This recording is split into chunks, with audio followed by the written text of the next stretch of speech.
Ready? Start.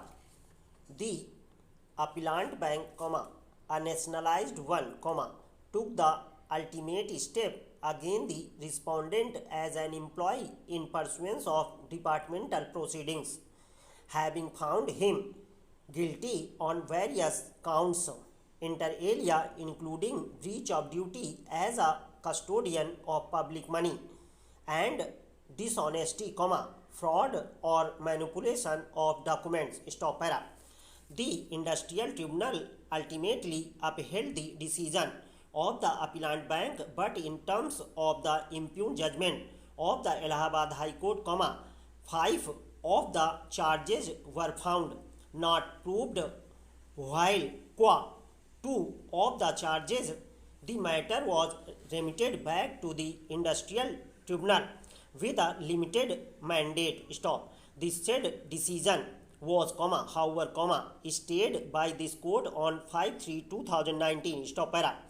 The respondent was employed with the appellant bank as a clerk cum cashier with effect from 14/9/1981. Stop. The appellant bank received a complaint dated 8/10/1994 from the sister-in-law of the respondent, Srimati Mihira Srivastava, that the respondent had opened and operated a saving account number 7882 in the joint name of the respondent and his sister-in-law by forging her signatures, and encashed a demand draft of rupees 20,000 which was issued to her by way of interim relief by Kalyan Nigam Limited, in which her husband was employed as a junior engineer, who had unfortunately passed away in a road accident on 14/4/1994. Stop.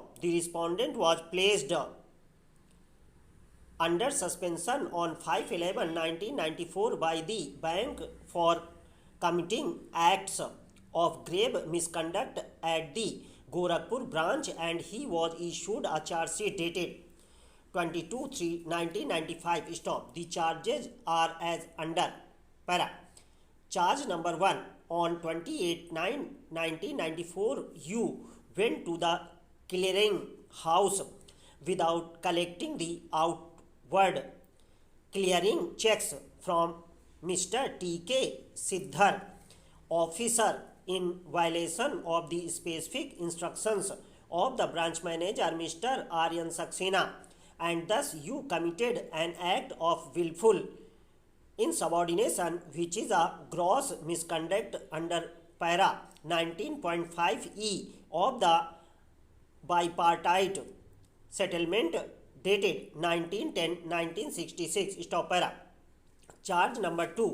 You refused to include the outward clearing checks for rupees 2,21,161 for the days clearing on 28/9/1994 when Mr. A.K. Chakrabarti and Mr. S.N. Pandey, officer, handed over the said checks at the clearing house before 10:30 a.m., despite the specific instructions given by them, which is an act of willful insubordination and is a gross misconduct under para 19.5e of the bipartite settlement dated 19/10/1966. Stop para. Charge number 3. By refusing to include the outward clearing checks of rupees 2,21,161 for the days clearing on 28/9/1994, you caused inconvenience and hardship to the bank's customers concerned, and thus acted in a manner prejudicial to the interests of the bank, which is a gross misconduct under para 19.5j of the bipartite settlement dated 19/10/1996. Stop para. Charge number 4. You fraudulently and dishonesty opened savings bank account number 7882 in the joint names of yourself and your sister-in-law, Miss Meera Srivastava, by forging the signature of the latter which is an act prejudicial to the interests of the bank and a gross misconduct under para 19.5J of the bipartite settlement dated 19/10/1996. Stop para. Charge number 5. You fraudulently and dishonestly withdrew from the joint account number 7882 of a sum of rupees 20,000, being the proceedings of the demand draft issued in favor of Miss Meera Srivastav and credited into account in two installments of rupees 7,000 and rupees 13,000 on 20/5/1994 and 13/6/1994 respectively by forging the signature of Miss Meera Srivastav in the withdrawal slip, which is an act prejudicial to the interests of the bank and a gross misconduct under para 19.5J of the bipartite settlement dated 19/10/1966. Stop para. Charge number 6 by guring the branch manager Mr. Aryan Saxena along with a few outsiders and staff members, by threatening and abusing the branch manager unparliamentary language and by forcibly taking the copy of the suspension order after searching the branch manager's briefcase, table, drawer and his pocket on 9/11/1994, you behaved in a riotous, disorderly and indecent manner, which is a gross misconduct under para 19.5C of the bipartite settlement dated 19/10/1996. Stop para.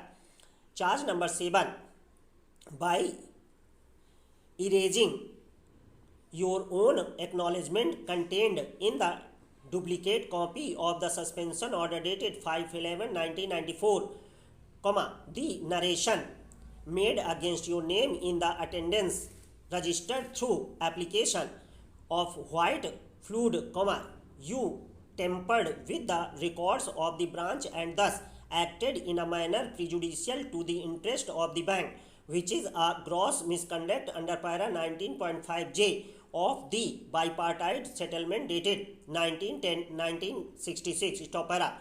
The respondent denied the allegations in response to the charge sheet. Stop. An inquiry officer was appointed to adjudicate upon the charges. Stop. It is the appellant's case that all principles of natural justice were followed and the respondent was supplied with all documents, materials relied upon by the appellant bank. Stop. The inquiry officer concluded the inquiry and submitted the report dated 6/12/1995, opening that all charges stood proved against the respondent. Stop. Consequently, the respondent was served with a so cause notice dated 28/2/1996 by the disciplinary authority, proposing the punishment of dismissal from service. Stop.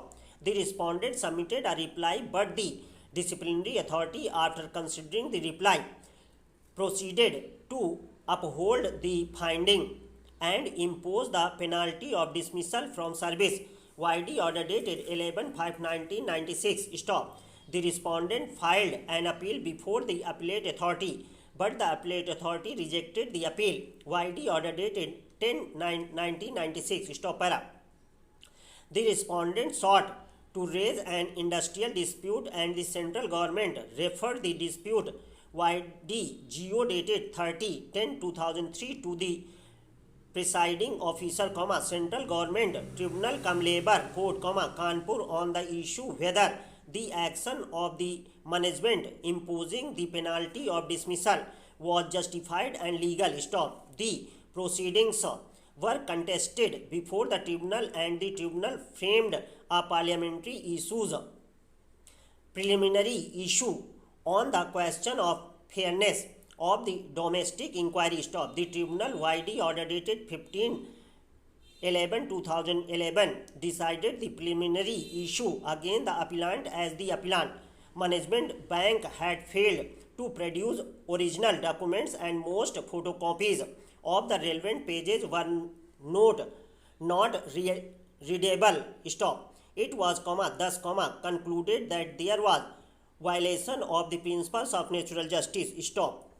Para. However, the tribunal granted an opportunity to the appellant bank to prove the charges against respondent by adducing evidence. Stop. The bank led its evidence by producing 5 witnesses while the respondent examined himself. Stop. The tribunal YD award dated 21/2/2013 answered the reference against the respondent, opening that the appellant bank management had been successful in establishing all the charges against the respondent.